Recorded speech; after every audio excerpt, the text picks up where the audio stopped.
Okay. Well, welcome to ATARG's webinar, Supply Chain Risk Management. How do you define and manage risk? From our Supply Chain Risk Management Working Group. ATARG actually stands for Advanced Technology Academic Research Center and is a nonprofit that facilitates collaboration between government, industry, and academia in order to accelerate technology modernization initiatives. We provide ongoing opportunities for cross-agency collaboration through on-site interaction, learning, and market research. I would love to thank all the attendees. Thanks for joining us today. Before we begin, I do want to encourage all the audience members that we have to submit questions, if you have any, into the Q&A section of the platform, and we'll kind of get our panelists to answer them as we go. So if you have any questions, please send them in and we'll get to them. But I would now like to introduce our moderator for today's event, Bill Herod, the Public Sector CTO of Ivanti. Bill. Thank you, Nicole. Good afternoon, good morning for many of you. Thank you for joining us. My name is Bill Herod, and I'm the Public Sector CTO at Ivanti. Ivanti is a US-based software company providing zero trust capabilities, unified endpoint management, mobile device management, risk-based vulnerability management, and enterprise service management solutions in both FedRAMP and on-prem deployments. At Ivanti, we make the everywhere workplace possible. Today's webinar is a presentation and panel discussion on supply chain risk management. How do you define and manage risk? If you would, please put your questions in the Q&A panel on the portal, and we'll try and address them at the end of the panel discussion. To kick off the webinar today, we'll set the context with a short presentation from Dr. Carol Woody. Dr. Woody is a principal researcher for CERT, the Computer Emergency Response Team Division of the Software Engineering Institute at Carnegie Mellon University. She and her team are building capabilities and competencies for measuring, managing, and sustaining cybersecurity for highly complex, software-intensive systems and supply chains. She has successfully implemented solutions in many domains, including banking, mining, manufacturing, government, and finance. She co-authored a book titled Cybersecurity Engineering, a Practical Approach for Systems and Software Assurance, published by Pearson Education as a part of the SEI series in software engineering. Dr. Woody is also part of the CERT, Cybersecurity Emergency and Software Assurance Professional Certificate process, and the work that she did, the research she led to that certification, and it was released in March of 2018. Dr. Woody, the stage is yours.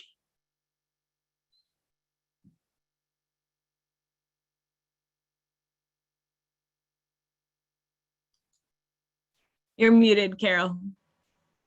I got that. I hit the wrong button. Thank you. Yeah, no thank you for the introduction. And I want to emphasize that we have been working in this area for quite a while. One of my starting points is always to point out that when you say supply chain risk, too frequently people only think of cost and schedule. And what we have to factor in on that thinking now is security.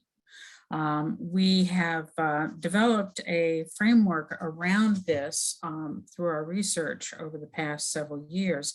Actually published it in 2016, but there was fairly limited interest then because supply chain attacks had not really surfaced heavily at that point. But it's a different landscape now. It's one we have to really seriously focus in this area. And so we have revisited this work to strengthen it and establish it with the current environment of what the challenges are telling us as we're learning. And it is a learning process that we're in right now. There are two key areas that I want to share with you. One of them is the supply chain context as we're seeing it, and then bring you in to look at the framework as we have defined it and help you realize that it will be useful and how it can begin to address some of the challenges that we're seeing today. The context for technology is essentially dominated by software. And so I have to start there. We have to start with the fact that everything contains software, that everything talks to each other, that's run by software, that software is building software. And every one of these layers and pieces has some level of defects depending on the quality in which it was built. So we have to look at the potential for how these defects can be used against us. They're a reality that's everywhere. Software is built quickly and needs to be implemented to address capability. And so we're not always able to remove all of the defects and flaws that we would like to. As these continue into the operational environment, we have to recognize that a certain percentage of them, my research is showing that up to 5% of these can be vulnerabilities. Given the fact that we have millions and millions of lines of code, that adds up to a lot of vulnerabilities. We build something, though, not from scratch, but from actually tying together a lot of pieces. We can build it faster this way. There's a lot of reuse that we can leverage. And this means we're bringing in third-party code, we're bringing in open software, we're bringing in things from previous versions that were built under different requirements and for different contexts. All of these are then being integrated and structured and fielded.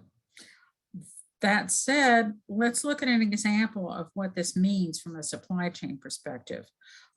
This one particular vehicle, the design that we have, is fabricated from over millions of lines of code. And these are provided from many, many suppliers. There are at least 32 key components that come from external sources. They're built as standalone engineering units that might be in multiple vehicles. And each one of these units are also built from more components that can come from other suppliers. And so this one vehicle has a tremendous long supply chain. And each one of these components is structured independently, can communicate independently, but when they're put together, then we have a lot of emergent behavior, unexpected things. And the group that is assembling these into the vehicle will not know how all of these pieces are going to work together. Hence the challenges that we're looking at. But we're not only using the supply chain to speed up how we're delivering it, we are also changing the way we're building systems, fielding systems, building our IT, developing it. So we've got change in every direction. And all of this is connected through software. Again, those defects are broadly based. And this is the environment we have to work within. We have to recognize not only are we dealing with the defects, but we're introducing weaknesses along the way that we have to then field and operate with in that environment. We have to plan for this reality. We can't ignore it. This is what's happening. And we have to plan for our suppliers to support us in a way that we can effectively tie these pieces together to create the best products that work for us. Hence, supply chain risk management has another arm that we have to deal with, the security. Because security is based on how all of these pieces work together. We could have a very secure component, but integrating all of those components to address a mission means that all of these pieces have to work together effectively to tie this together. So the context involves development, it involves how we're building the systems, it involves what we want to use them for, as well as how we're verifying and certifying that this does what we need to have it do.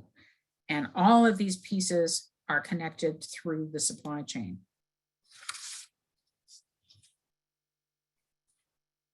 To be effective, we essentially have to start to look at how these pieces tie together. How can we make sure we're tying them together and continuously, because Change is occurring on each one of these levels, and this is all potentially risk. I can't point to one area and say that's where it's going to break.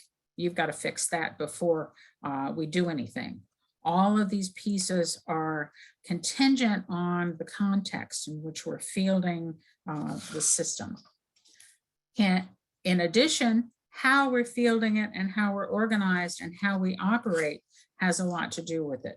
Too frequently, we end up with stovepipes that don't work together, and they don't have the right information, especially about the supply chain. Each one of these groups with engineering and program management have their own jobs to do in terms of technology, but they also have to work together in terms of the supply chain.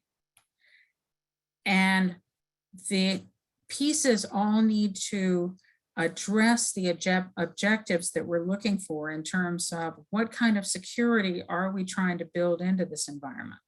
We can't just establish some requirements and assume with all of this reused software and pieces that we're bringing in from the supply chain that everyone is following the same map. We have to actively work on how we tie these pieces together. And we want to make sure that they are addressing what we need in terms of how we want to build our system, how we do our acquisition.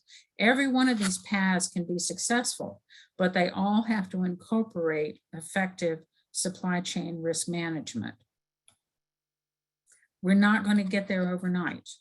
It's a multi-level journey. The life cycle is changing, but we need to also look at how we can continuously improve what we're doing. Every organization is probably doing bits and pieces of this.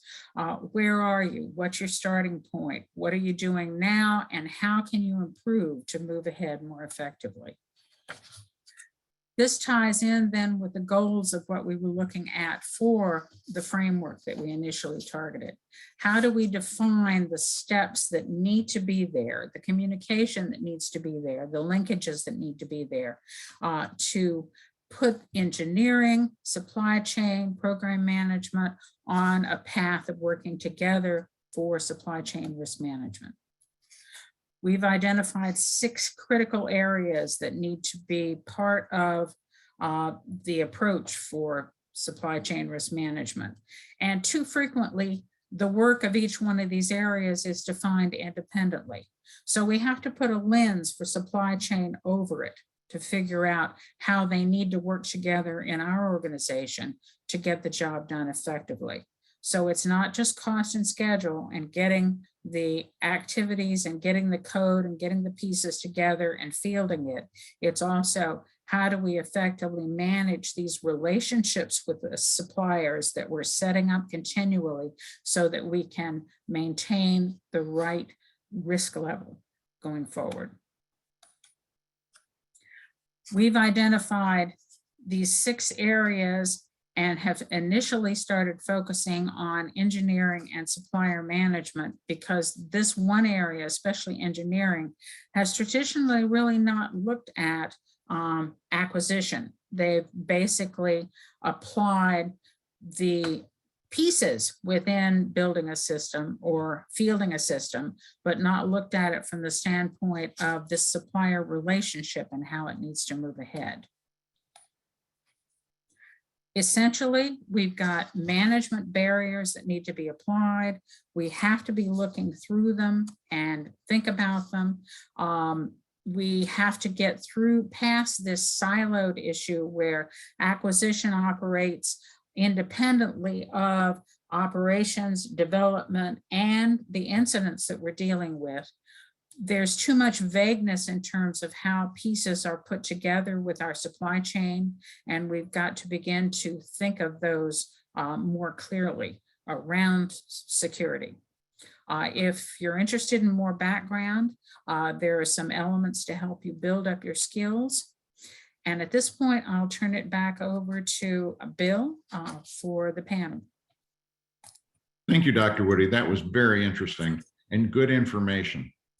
So to continue, let's bring in the panel and open up a discussion around some specific areas of supply chain risk management. Allow me to introduce the additional panelists. Nake Nweke, PhD, Esquire, is the Director of Supply Chain Risk Management Division at the General Services Administration's Office of Information Technology category. He recently served as the Chief Risk Officer at the U.S. Agency for Global Media, where he established and led the agency's Office of Risk Management.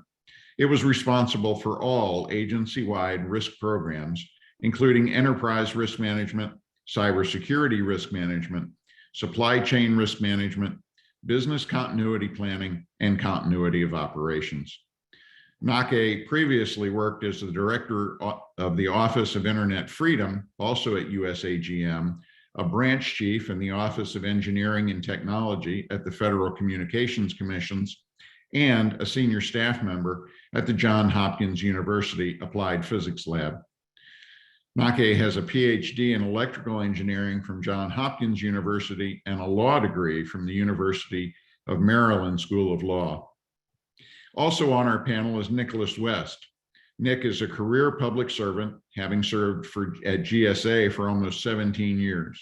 Nick is the Deputy Director in the Office of GSA Acquisition Policy, Integrity, and Workforce. In his current role, Nick oversees GSA acquisition policy, including IT acquisition policy, supply chain risk management, and acquisition workforce policies. He also oversees GSA's procurement management review function and acquisition data analytics. Nick has a degree from JMU in economics and an MBA from American University. So let's move right to the discussion, shall we? Nake, let's start with you. Can you start with helping us to understand a little bit about what is supply chain risk management, and particularly how do we define it in a context of cyber supply chain risk?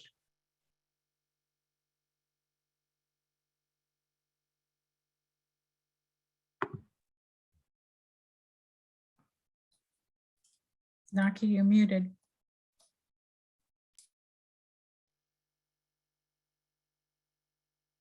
I'm sorry. I did that too. I understand. All right. So this is an excellent question, and the best way to kick this off. The concept of SCRM, supply chain risk management. If you hear me say SCRM, that's what I mean, and also SCRM, cyber supply chain risk management. So I know those concepts, SCRM and SCRM, are often confused, and SCRM, supply chain risk management, is simply the process of identifying, assessing, responding to, and monitoring the risk of an organization's supply chain. And SCRM is just a subset of that. It is simply the management of cybersecurity risk in the supply chain. Examples of cyber supply chain risks include introduction of malware, insertion of counterfeits, tainted software, tampering, etc. And there are other, just like I said, that SCRM is a subset of SCRM. There are other supply chain risks. Think financial risk, the possibility that a link in your supply chain will suffer financially. For example, filing for bankruptcy, that can disrupt your operations, right? You have reputational risk. Think, for example, your supplier engaging in an activity that can negatively impact you. You know, you're tied to that entity and they're having a crisis that might damage your reputation. Not good. Natural disasters, for example, what I call environmental risk. That's a supply chain disruption that is caused by natural events. For example, extreme weather conditions, pandemics. Think COVID. We all know what that has, the way it has impacted the supply chain. And then geopolitical risk, for example, disruption caused by global politics events. Think about instability, political instability, unrest, protests, corruption, etc. So these are all different risks to your supply chain, and cyber risk is just one of them. Thanks, Nake. And Nick or Dr. Woody, do you have some other thoughts about SCRM, particularly as we look at things Part of Dr. Woody's presentation was software reuse. And as we look at things like Log4j and SolarWinds, how have those played into to our adapting and understanding of SCRM? So I look at SCRM and SCRM from a policy lens and acquisition professionals policy lens. So when I think about supply chain risk management, just in general, like Naki was saying, that's the very, very broad, sometimes overwhelming scope of issues that that we're dealing with. And from a policy standpoint, the federal acquisition regulations are typically the kind of the Bible for managing supply chain risks. And they outline everything from suspension and debarment of companies and people to responsibility determinations. You look at the company's reps and certs and SAM, looking at things like tax liability, financial risks, things like that. The prohibited telecom certifications from Section 889, past performance. I could go on and on about all the different supply chain risk management techniques that the FAR outlines. And then so I think we do that fairly well by giving guidance and procedures in contracts. And we have a set of people who are, it is their job to manage those risks from an acquisition standpoint. And then we have this other set of people in the cybersecurity area where they perform the art of managing cyber risks. There are CISOs, our CIOs, our chief privacy officers, and they're experts. They have lots of processes and procedures in place to authorize use of systems before they're deployed in agencies. But getting those two people to talk and agree on the actual risks that are presented in the IT that we buy or the vendors IT that they use, and strike the balance in the requirements that we're setting to ensure that we're actually mitigating real risks, real cyber risks, but also not completely shutting down the acquisition system. And we're balancing that that whole process to still maximize competition. We're not just always creating a government-specific item that we have to buy. So that's the hard part, is getting those folks to talk about what are the real risks, getting them in a predictive state to identify what the risks are. And when we're talking about software, how do you do that within that life cycle? That's the challenging part. There's also one other area, and it's a way of thinking that I'd like to pose has been a real challenge. And that is, many feel like once they have purchased something that they have somehow transferred the risk to that supplier. But in reality, you may be using the supplier's capability, but you still own the risk. Your organization's the one that's going to feel the impact if there is a problem. And so understanding and figuring out how to recognize those risks and make sure that they are being properly considered when you're making that choice in acquisition is certainly a key challenge around the cybersecurity issues. That's really good. And Nick, let's go back to what you were just talking about a little bit. So certainly we understand that it's important to establish a supply chain risk management program.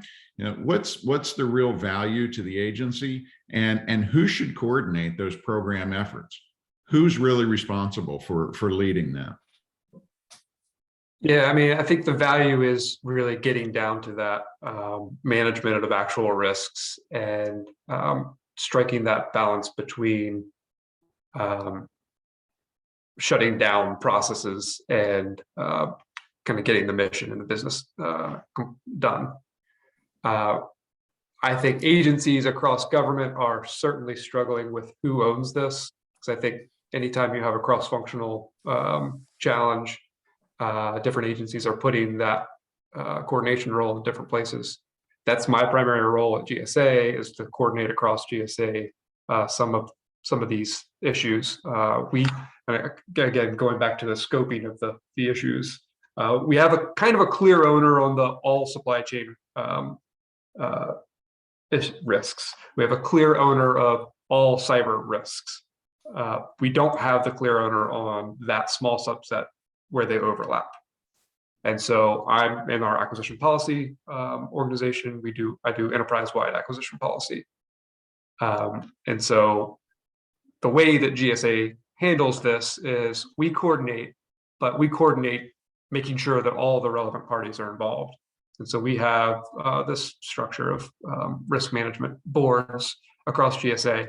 One of the boards is the SCRM executive board, basically made up of all of the key stakeholders, the CIO, the Chief Privacy Officer, Chief Information Officer, Chief Information Security Officer. We have our mission assurance group and FAS and PBS, the main program offices who have various programs at GSA. And then we have our legal experts, our financial experts, comms, congressional affairs. So we take a team-based approach basically to ensuring we're coordinated, but I, in the acquisition policy, kind of spearhead it all. The actual chair of the board is not me, it's our chief acquisition officer. Can I add a concern there? And it's one that I've seen from working in a lot of different agencies. And that is frequently members of those collaboration groups are talking past each other. There's no consistent understanding of what is a vulnerability that's relative to the supply chain and what really is security. And too many people are translating that into their specific knowledge within their domain. And acquisition speaking one language and cybersecurity is speaking another. And putting those two together is sometimes having them talk past each other. And I think that's another piece of the risk we have to look at how we manage. Well, I think that's a really good segue into our next question. And Nake, we'll start with you. Who are the stakeholders for SCRM and what is their role in the process? And how do we get them to move from looking at it through their own particular prism to being able to talk risk across the agency? Thanks, Bill.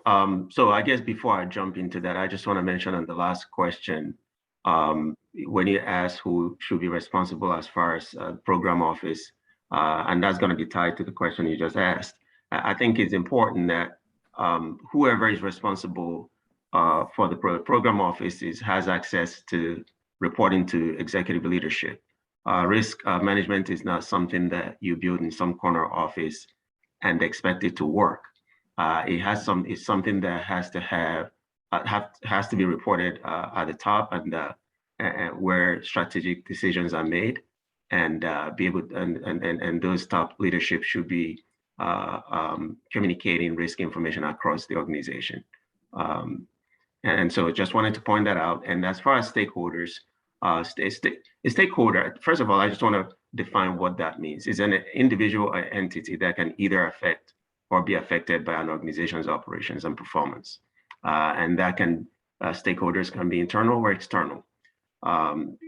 For internal stakeholders, think employees and business units in organization, and really everyone within an organization has a risk responsibility.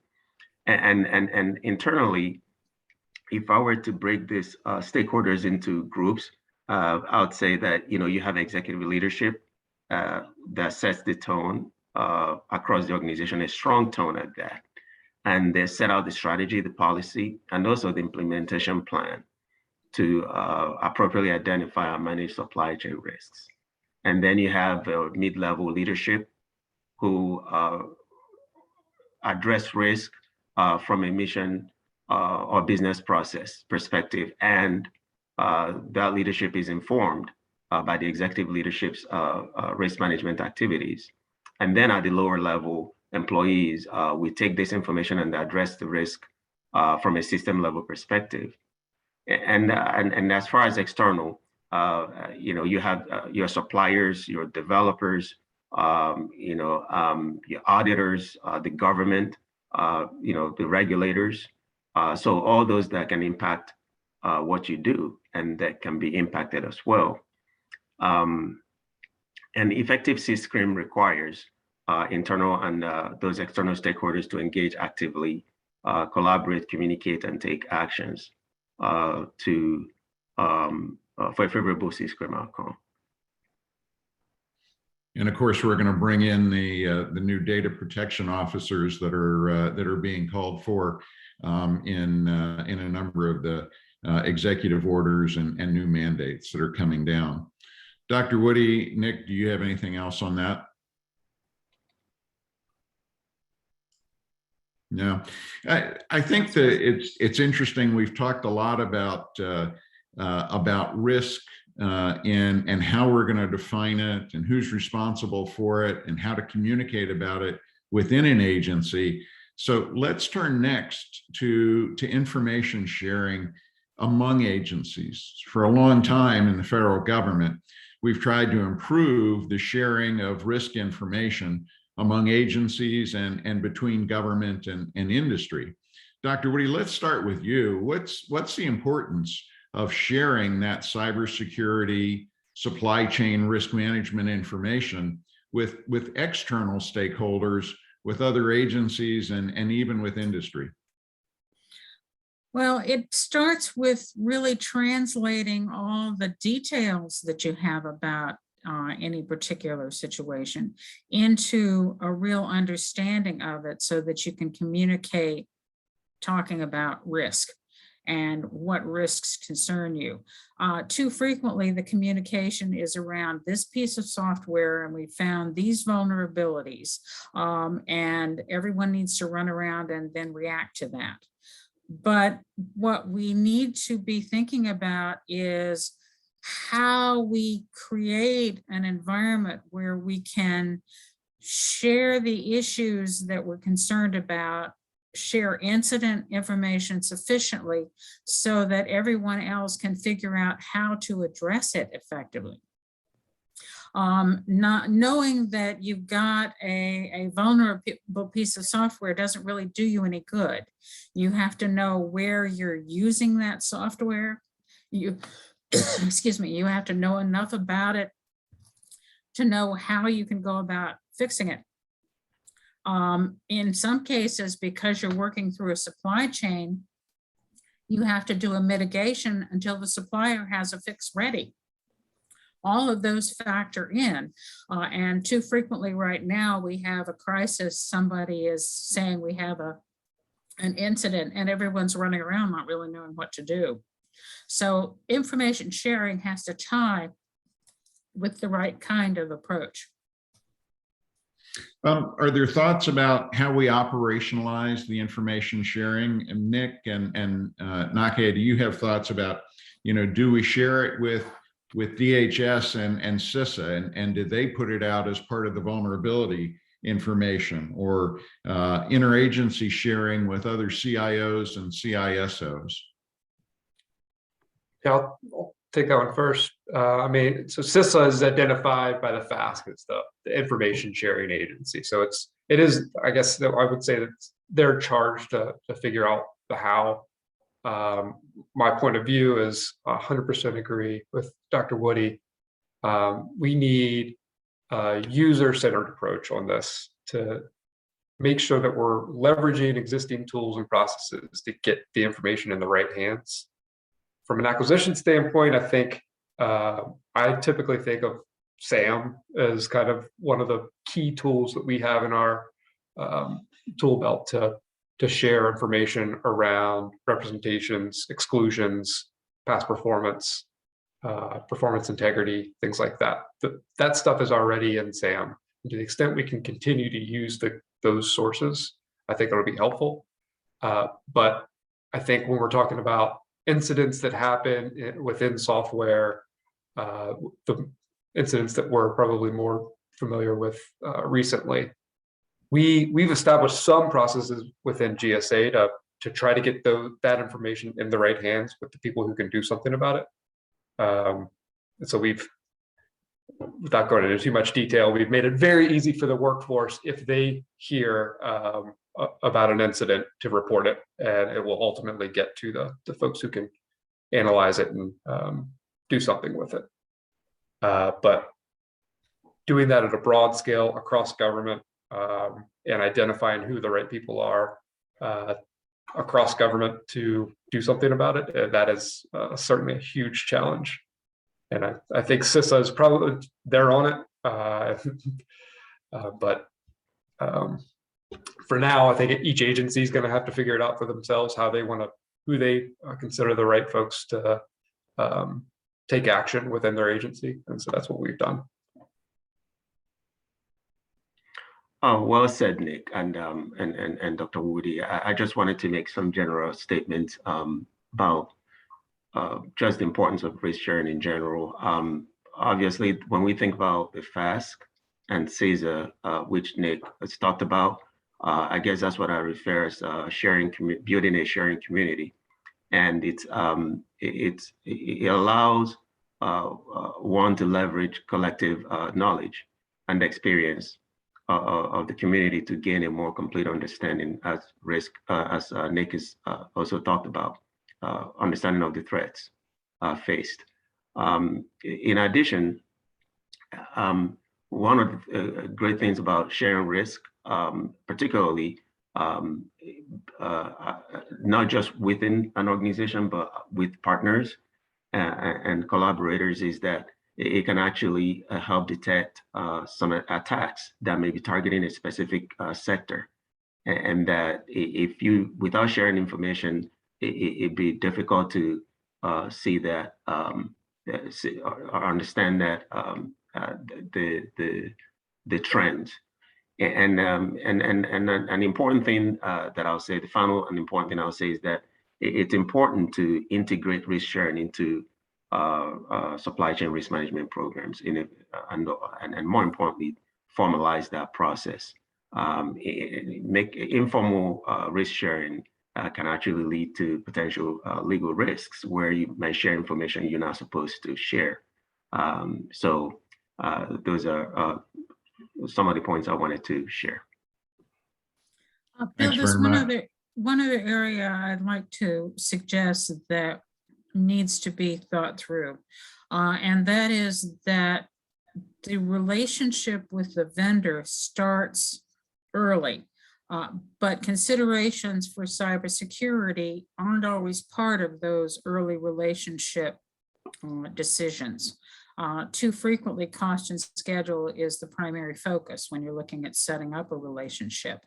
And through information sharing, potentially we can also bring vendor considerations and support for effective cybersecurity as part of that, to make them aware that it's something everyone cares about and we're going to be looking at, and we're concerned about it in the relationship as a whole. So it becomes just part of the way we do business. We're not there yet, but we need to be. Well, thanks, Dr. Woody. And I think that really is good. And Nick, as we look at the integration of cyber supply chain risk management and the acquisition and procurement process, can you talk a little bit about how and why and when is it important to really look at how the integration of SCRM and the acquisition process, how that works together, and how we make acquisition decisions that are informed by SCRM? Yeah, I think Dr. Woody did a great job talking about the why this is important. That this is not a traditional consideration as part of the cost schedule evaluation that we're doing in acquisitions. I think different parts of government are at a higher level of maturity of integrating that security layer into the acquisition considerations. But certainly everyone is not there yet. The procedures are not in the FAR totally yet. And I think it kind of just depends on what you're buying. So the how is, it kind of depends on what you're buying. But with every acquisition, there is some SCRM risk. Everything is connected, whether it's the payroll systems that we're using to pay the vendor ultimately, or if we are actually buying software or IT, the risk could be certainly much different. But we find that we've issued some procedures internally in GSA on how to start introducing the security layer into the acquisition process and considerations. We talk about the pre-award process of getting our IT and security experts involved early in the requirements package. They review, there's strict requirements on what they review before it goes into any solicitation. That's part of, we did that way back as we were implementing Futara. But then again, once you go out and solicit, you get your responses back, you award a contract to one of the vendors. Ideally, you've considered as part of the evaluation the security layer because they looked at the solicitation early on. But then before you deploy anything into a network, of course, you have ATO processes that agencies have. So that's another, during contract administration, that's another process where I'm sure you can consider the SCRM risks. And then across GSA, for the higher level, high risk procurements, we have different boards that we bring experts across the agency together and make sure that we're all on the same page in terms of the acquisition planning, evaluation criteria, and contract administration aspects. So I think it's key takeaway. I think different agencies are at different places on this, but it can be done, and I think you're starting to see in a lot of places, like in Naki's group, they do it very well, and there are lessons to be learned.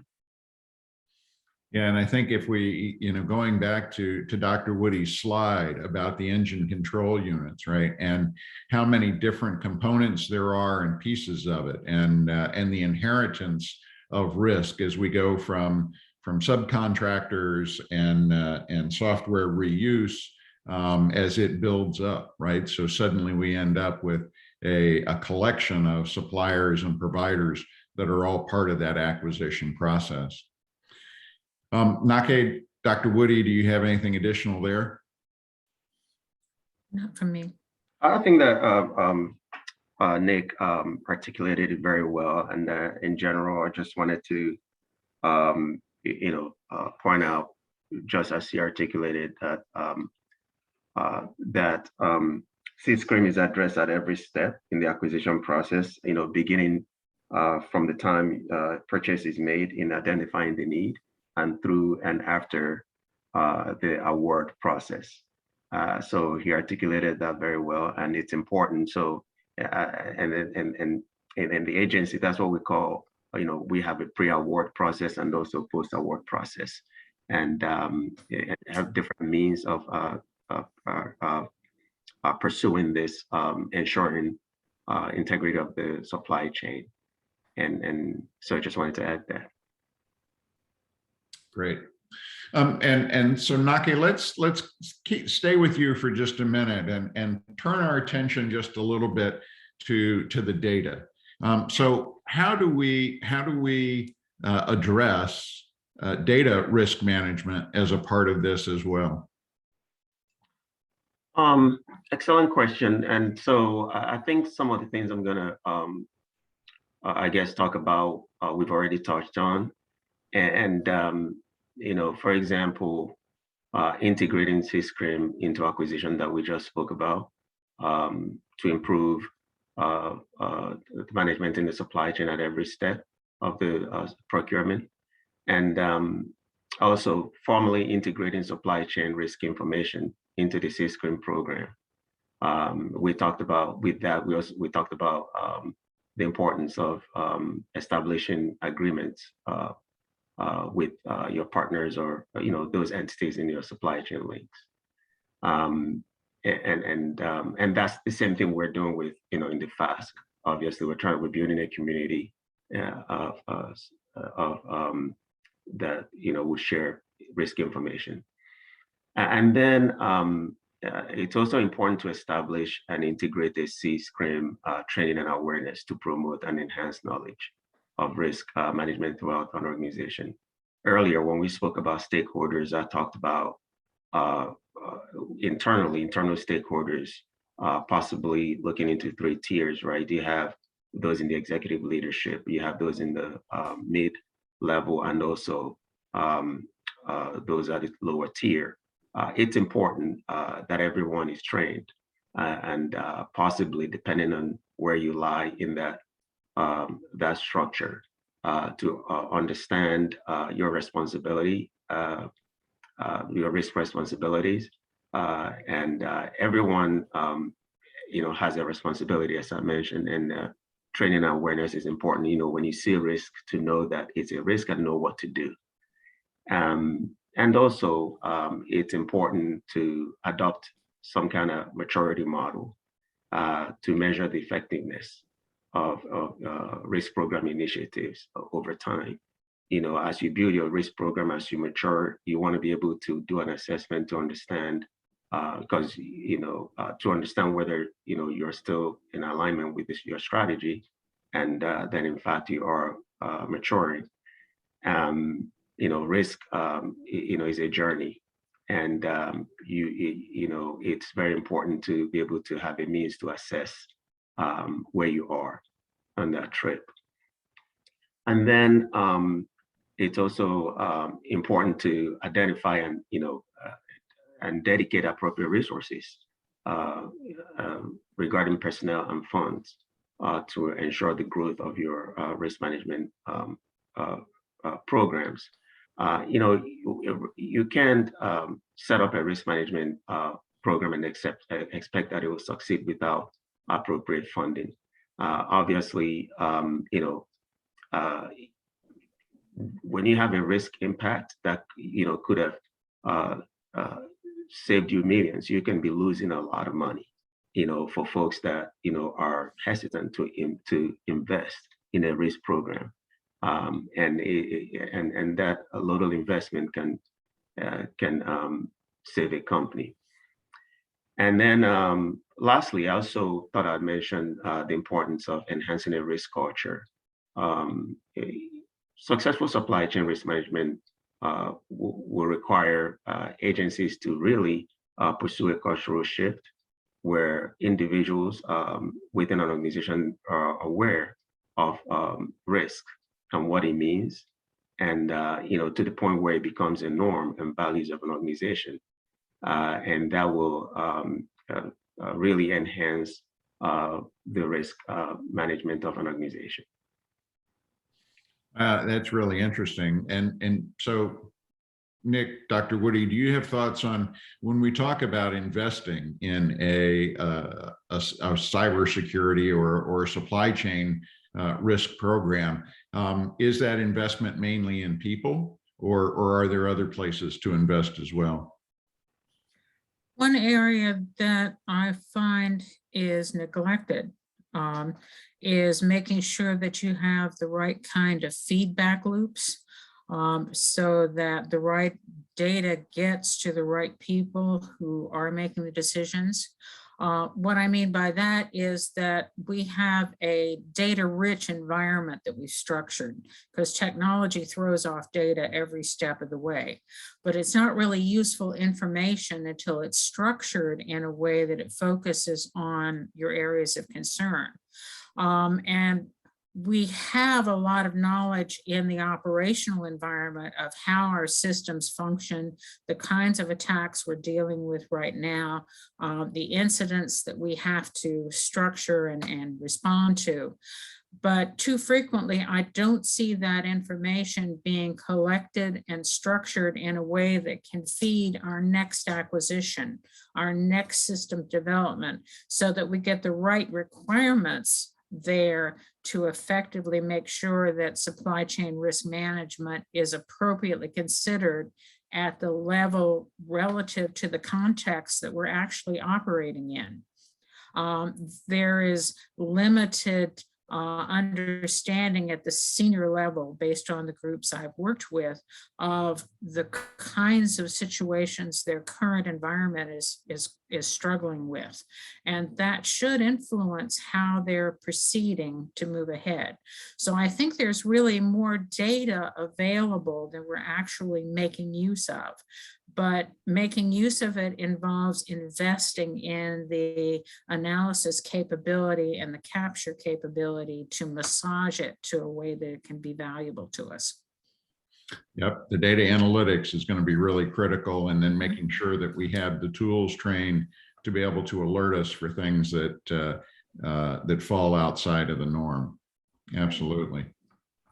So we have, as we start to wrap up and come to the last question, if you do have questions for any of the panelists, please put them in the Q&A section on the portal.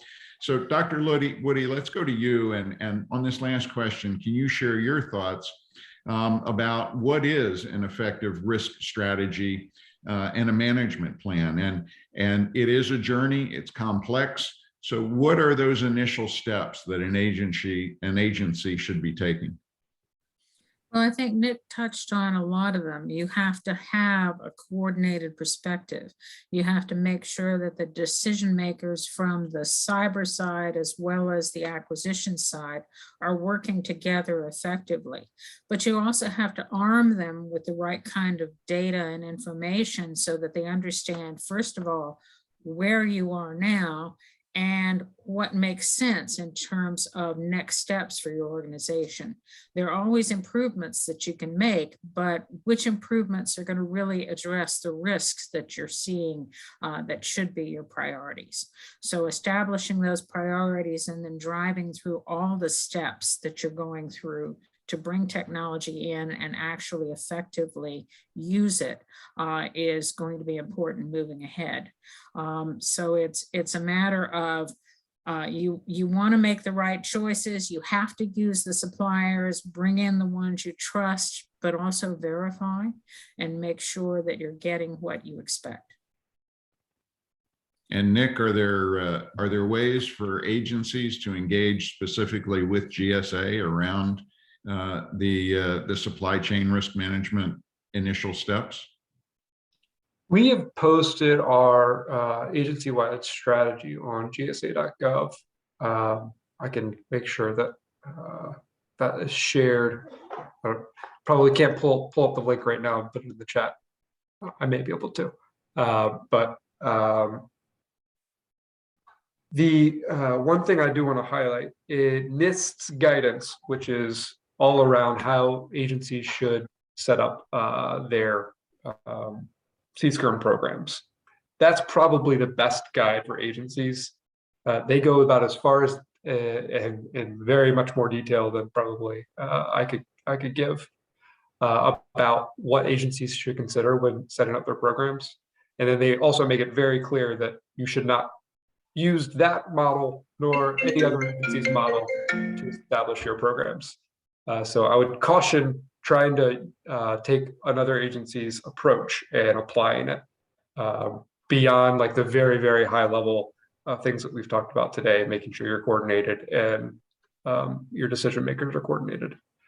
One thing that I'd point to in the investment space, I kind of bucket the investments in three major buckets. The one Dr. Woody was talking about is, I think, more around the program management and the coordination of the actual activities that need to take place. The other Bill you talked about, which is workforce investments and making sure that your workforce has capabilities and understanding even of the very obvious key terms that they need to understand so they're not talking past each other when they're getting in the same room on a specific acquisition or a specific project. And in that, I would like to plug FAI has developed a very basic 101 training on for government folks, acquisition folks, the key terminologies, things to consider around supply chain risk management, and that's available for free on through CSOC. And then the third bucket I consider operations, which is more in the cybersecurity professionals lanes where they are developing the tools, which I think there's a question on whether or not GSA can share risk assessment tools. We do not have a government-wide risk assessment tool that agencies can use. We are piloting a couple right now. Maki may know more about that than I do, but there are certainly tools out there that you can subscribe to and eliminate your supply chain. I don't know if you have any more on that. Are you discussing? Did you say talk about tools, Nick? Was that what you asked? Yeah, there's a Right. question in the Q&A that asks if GSA has a SCRM risk assessment tool that can share for other federal agencies. So we currently don't. We're currently working on the infrastructure for sharing. So that's an important. So right now we do share information more of not with a particular tool, but we are working on a tool internally, and an infrastructure is a big deal and something that's very important to us. And in fact, I had a meeting about that this morning, and so that's coming. But we do have other tools that we share with some organizations, but that's for assessments of SCRM. But as far as sharing, that's a tool we're working on, an infrastructure. I like to call it infrastructure that we're putting together currently. And Dr. Woody, going back to your slides, you had a maturity model slide. Are there definitions for how to move across the maturity model or up the maturity model for supply chain risk management? I'm afraid that's a work in process that we have. So that's a stay tuned. We've assembled an initial draft of what we think are the right practices that need to be approached, and who needs, which part of those 6 areas needs to be participating. We're currently going through a couple of pilot exercises with some key groups to verify that. And as we get more of that confirmed, we will be publishing that material. So it will appear out on the SEI website. So certainly feel free to keep an eye on that. There's some background material that's already posted there, but we'll be getting more details out as we're able to get them confirmed. That's great. Any last thoughts from the panel? Last question on the chat, asking about insights on the FAR Council and FASC rules. My best advice on that, there is on DoD's website, there's an open FAR case status report that lists all the different FAR cases, what they're dealing with, and where they are in the rulemaking process. Big plug for that one. They do a good job keeping that up to date. Well, I know I certainly have learned an awful lot, and this was an auspicious panel of subject matter experts with a lot of depth in supply chain risk management and where we are going forward. So my thanks to all of you for the information. Nicole, I'll turn it back to you. Thank you, Bill. Unfortunately, we're running out of time for today, but I do want to say thank you to our panelists for all of their information and Bill for moderating, and another additional thank you to the Supply Chain Risk Management Working Group for setting all of this up for us today. And for all of our attendees, thank you for joining. I hope you learned a lot like we did. And I hope to see you guys all again at ATARC's next event. But have a great rest of your day, everyone.